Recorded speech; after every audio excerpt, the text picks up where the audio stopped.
Hi everybody, my name is Andrew Hunter-Murray. My book is The Last Day. I have it here. It's going to be out in February 2020. The Last Day is a novel set in a world whose rotation ground to a halt 30 years ago. Half faces inwards towards the sun, half constantly faces out towards the cold, frozen universe.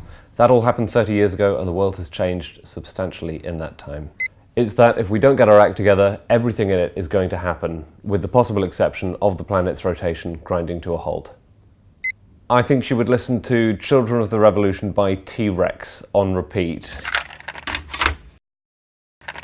Hello, I'm Maggie Brookes and my book is called The Prisoner's Wife and it's due out in May 2020. It's a tale of love and friendship and courage and hope and despair, set in the Second World War, and it's based on a true story. Well, although there are many novels I love, it's poetry that nurtures me, so I would have to take a collection of all my favourite poems. This is a hypothetical anthology, of course, but as it's a hypothetical desert island, I don't see that that's a problem. And if I really missed having a novel to read, I just have to write one. Hi everyone, my name is Abbie Greaves and I'm the author of The Silent Treatment, which is coming in April 2020. The Silent Treatment tells the story of Frank and Maggie, a couple who've been married for 40 years but who haven't spoken for the last 6 months. I first had the idea for this when I read a newspaper article about a Japanese boy who was 18 years old and he'd never seen his parents speak to each other in his life. I couldn't stop thinking about it. Think I'd be a whiskey sour, short and strong. My name's Gill Hornby and my book is Miss Austen, which is coming out in January 2020. I most relate to Cassandra Austen, who is the Miss Austen of the title, Jane's sister, who was a very good woman to whom we owe a lot and who has never been given the credit she's due. That's a hard one. Persuasion, or possibly Emma, or Persuasion. Hi, I'm Tish McPhillamy and my book Before My Actual Heartbreaks will be available in June 2020. I wanted to portray my experience of being brought up in a rather lively border town in Northern Ireland at the height of the Troubles, and I thought an intense, problematic love story set right at the heart of those times would be a good way of doing that. And I also wanted to get across the richness of rural life, which carries on despite the bombs and bullets. I'd picked Louis Armstrong's What a Wonderful World. It has it all: green trees, blue skies, rainbows, people treating each other decently, all the precious things which should never be taken for granted.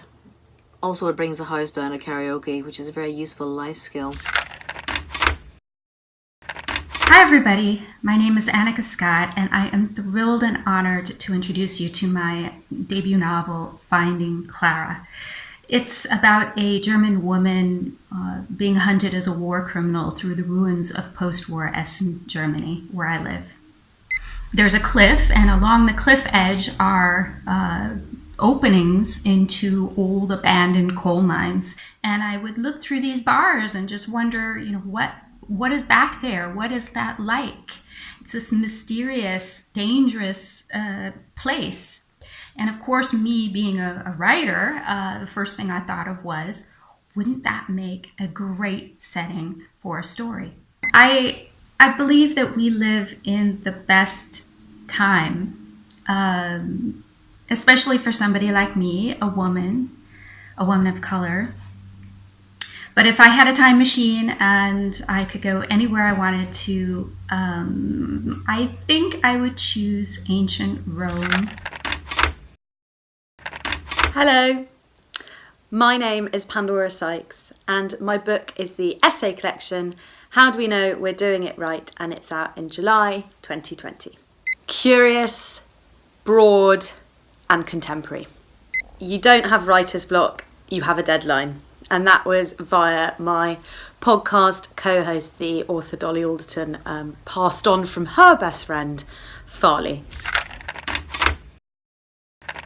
Hi, I'm Neil Blackmore and my book, The Intoxicating Lavelle, is out June 2020. The book is about two brothers who who are sent on the grand tour by their social climbing mother in order to meet powerful and fashionable new friends, and instead they meet the intoxicating Mr. Lavelle, who unravels their plans. My protagonist's theme tune would be Screaming Jay Hawkins' I Put a Spell on You.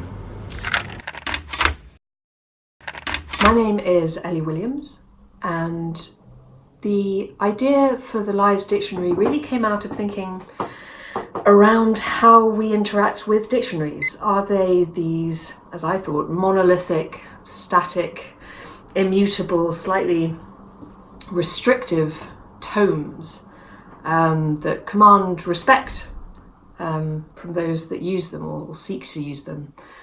And I started to wonder what happens if one considers the dictionary as something more unstable.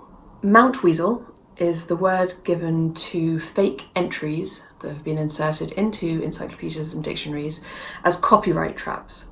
If I could live in any time period, I mean, I have a lot of affection for the time period I live now. I would probably like to visit 1755. Dr. Johnson bent over his dictionary, the Dictionary of the English Language. I'd like to see him drafting that. Hey everyone, Sam Lee here, folk singer, song collector, conservationist. Really pleased to be telling you about the book that I'm working on about the Nightingale, an extraordinary little brown bird native to southeast England, and a bird central to much of our folklore and our folk song and our literature and prose and our ancestral stories.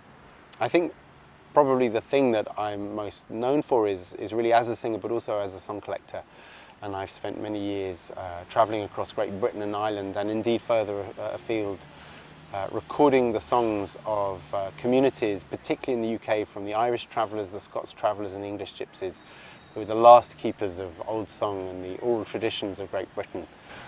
Still a few of them left singing our oral culture, fast disappearing as we enter into this age of extinction. Hi everyone, my name is Hafsa Zayyan. I'm the winner of the 2019 New Writers Prize, and the title of my fiction novel is We Are All Birds of Uganda, and it's being published in July 2020. Okay, well, it's a dual narrative, so half of the novel is set in the past, following the story of a South Asian living in Uganda from about post-World War II onwards through to the expulsion of South Asians from Uganda in '72 by Idi Amin and onwards. The other half of the novel is set in modern-day Britain, and it's narrated by a second-generation Ugandan Asian immigrant. The song of my childhood was probably the songs that my parents used to play around the house all the time. Harry Belafonte's greatest hits. I remember vividly dancing around the room to Deo and Jump in the Line and Mama Look a Boo Boo and all those songs.